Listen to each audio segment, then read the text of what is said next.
Como ganhar licitações públicas? Meu nome é André Pereira Vieira, sou professor e consultor da empresa Professor Antonieta Cursos e Capacitação Profissional e neste vídeo vou falar sobre algumas dicas para que você aumente as suas chances de vencer as licitações que vier a participar. Você, fornecedor governamental ou empresa que quer vender para o governo, já deve ter ouvido falar sobre métodos para você ganhar licitação. De antemão, aviso que não existe uma fórmula mágica, um método infalível. O que existe são estratégias que a gente pode adotar para aumentar as nossas chances de sagrar-se vencedores das nossas licitações. Tá? São estratégias que, com o conhecimento certo, criamos para aumentar as nossas chances, seja de ficar em primeiro lugar ou questionar a liderança de nossos concorrentes. Se existisse um método infalível e duas empresas tivessem conhecimento deste método, o que ia acontecer se as duas participassem da mesma licitação? Para uma das duas, o método não seria infalível. Então, não existe uma fórmula mágica para você ganhar a licitação. Nós temos que ter o conhecimento, que vai fazer com que a gente aumente as nossas chances.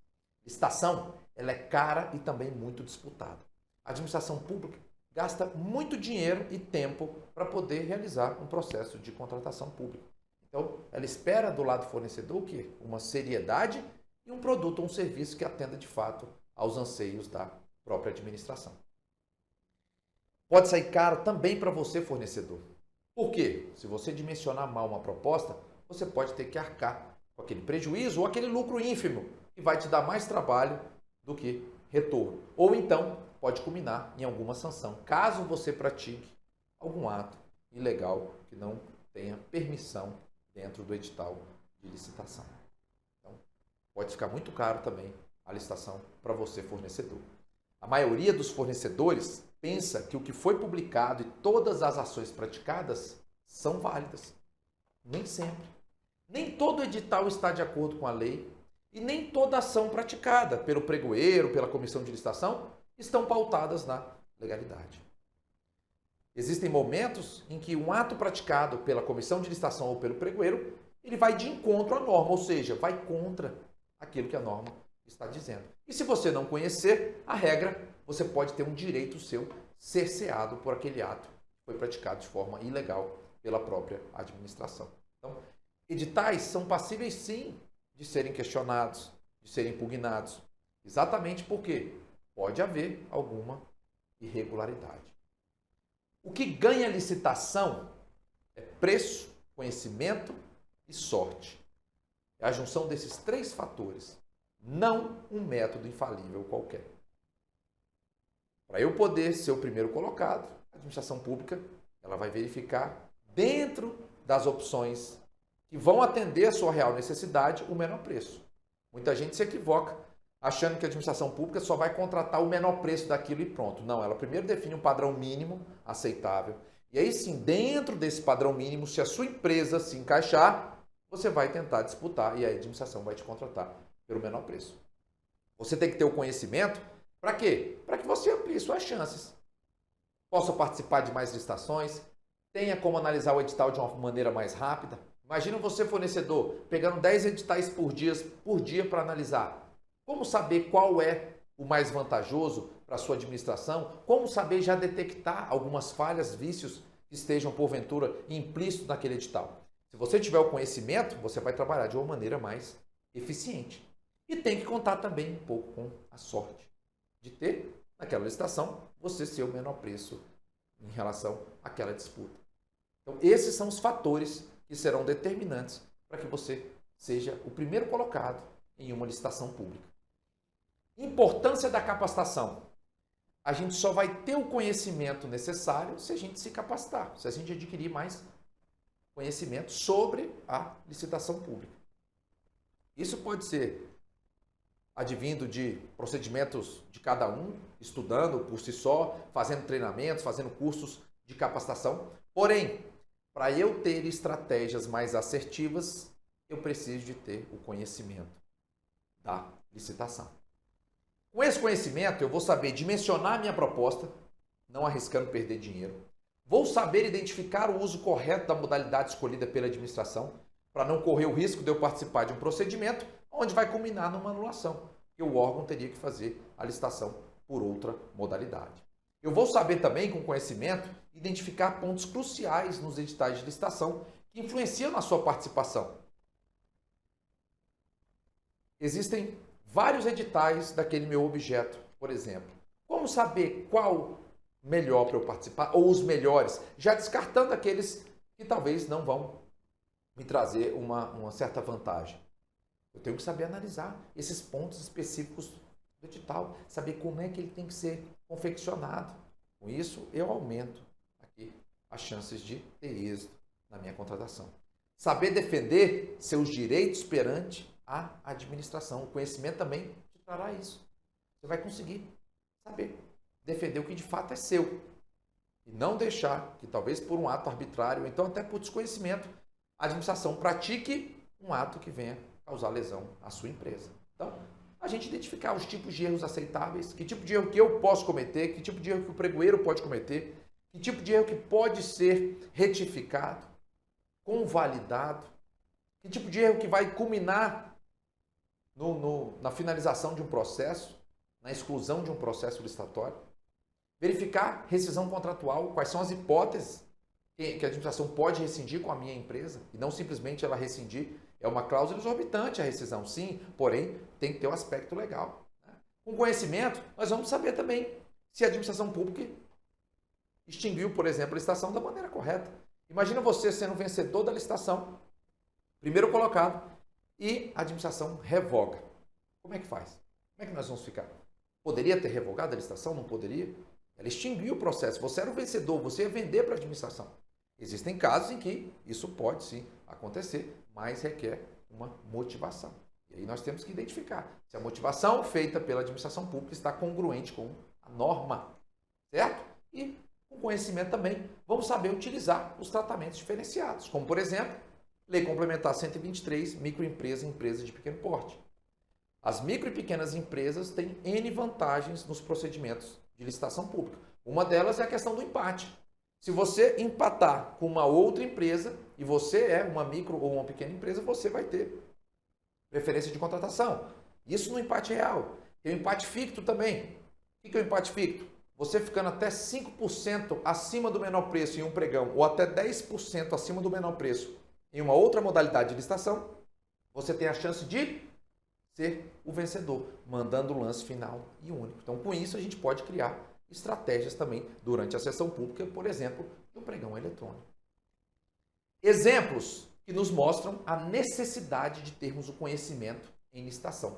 Trouxe aqui alguns casos pontuais que vão abrir os nossos olhos para a importância desse conhecimento na hora de participarmos das licitações. Primeiro exemplo, o Ministério fará uma compra de material de expediente por concorrência. Certo ou errado? Você, fornecedor, participaria dessa concorrência? Se você tiver o conhecimento, não. Por quê? Porque um ministério não pode fazer a compra de um material de expediente, que é um bem comum, por meio de concorrência. O ministério faz parte da administração federal. Deveria utilizar a modalidade de pregão na forma eletrônica para poder comprar esse tipo de material. Adianta você participar, ganhar e lá na frente a administração anular a licitação por um vício de legalidade? Não vai adiantar.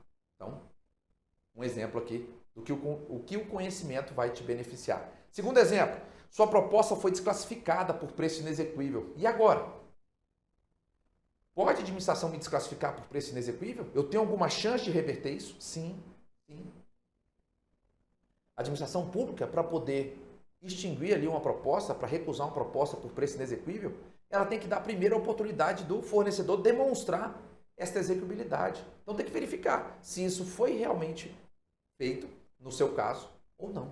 Existem situações em que a gente pode sim, a administração pode aceitar abaixo de um determinado preço, não tem um limite específico de diminuição ali para a gente poder aceitar ou não. Porém, tem um regramento por trás disso. Outro exemplo, a sua empresa teve que trocar a marca do produto ofertado. É possível? Você ganhou a licitação, tinha um fornecedor, colocou determinada marca. Depois, se o fornecedor, por algum motivo, não vai conseguir te entregar aquele produto e ele acabou trocando, você trocando de fornecedor. E vai ter que trocar a marca do objeto que você ganhou em licitação. Pode? O pregoeiro pode te desclassificar por causa disso? Não pode. E se ele não te desclassificar, os outros vão entrar com recurso, né? Vai ser, como é que você faz as suas contrarrazões? Então, nós vamos ver. Existe sim. Tem casos em que a gente pode trocar a marca. A administração, em tese, não licita a marca. Ela vai licitar um determinado produto com tais características. Se essa segunda marca atender essas características elencadas no termo de referência ou no edital, perfeitamente é para ser aceito pelo pregoeiro essa troca de marca devidamente fundamentada aí por vocês, essa justificativa. Porém, isso vai causar o quê? Um desconforto na sessão pública. Muitos licitantes não vão querer aceitar isso daí e o próprio pregoeiro vai ficar com receio, talvez ele te desclassifique. Então tem que analisar o edital. O edital previa a marca? Não, se não previa a marca, nesse caso, ele pode sim aceitar essa troca. Tem todo também um embasamento legal por trás disso daí. Outro exemplo, a sua empresa foi inabilitada por não encaminhar determinado documento. Como proceder? Eu não encaminhei um documento. Esqueci. Já serei inabilitado? Como é que fica? Eu tenho que resguardar os meus direitos. Existem situações em que realmente a falta de um documento vai causar a inabilitação. Mas também existem situações em que a falta de um documento, ela pode ser o quê? Tida como um erro material. Aquele erro que a gente pode retificar. Então, em quais casos um esquecimento de uma documentação de habilitação se encaixa em um erro material ou num erro substancial? Isso também o conhecimento vai te trazer para que você possa defender os seus direitos na licitação. Outro exemplo, a empresa vencedora ficou em primeiro lugar por causa de benefício de microempresa. Tem como fazer algo? Você perdeu. E a empresa que ganhou, exatamente ganhou porque ela se utilizou do benefício da Lei Complementar 123, como falado há pouco, por exemplo, uma das vantagens, né, a questão do empate. Você pode fazer alguma coisa com aquilo? Pode. A Lei Complementar 123 traz lá alguns requisitos que devem ser cumpridos pelas micro e pequenas empresas para que elas possam ter usufruto dessas vantagens. Não são todas micro e pequenas empresas que terão as vantagens propostas lá na Lei Complementar 123 relativas às licitações e contratos. Então, dependendo da situação, você pode descobrir que aquela microempresa que sagrou-se vencedora não poderia ter utilizado aquele benefício por alguns detalhes específicos que o conhecimento vai te trazer. E outro exemplo, o pregoeiro me desclassificou por não aceitar baixar o preço na negociação e contratou com o segundo. O que eu faço? E agora? Você ganhou, o pregoeiro negociou com você, você disse, não posso baixar o preço. Ele pode chamar o segundo colocado? Depende. Se a sua proposta for aceitável, ele não pode te preterir. Ou seja, a proposta atende os requisitos do termo de referência. Preço está dentro do estimado. O segundo colocado não pode ser chamado para uma possível negociação. O pregoeiro só pode negociar com o primeiro colocado. Aí sim, se esse primeiro, a proposta não for aceitável ou ele for inabilitado, a gente vai fazer a negociação com o segundo que passa a ser o primeiro colocado. Também existe uma regra para que isso possa ser feito. Estes são alguns exemplos do que o conhecimento traz de benefícios para a participação de empresas nas licitações. É o que eu sempre costumo dizer. Não existe fórmula mágica, não existe método infalível.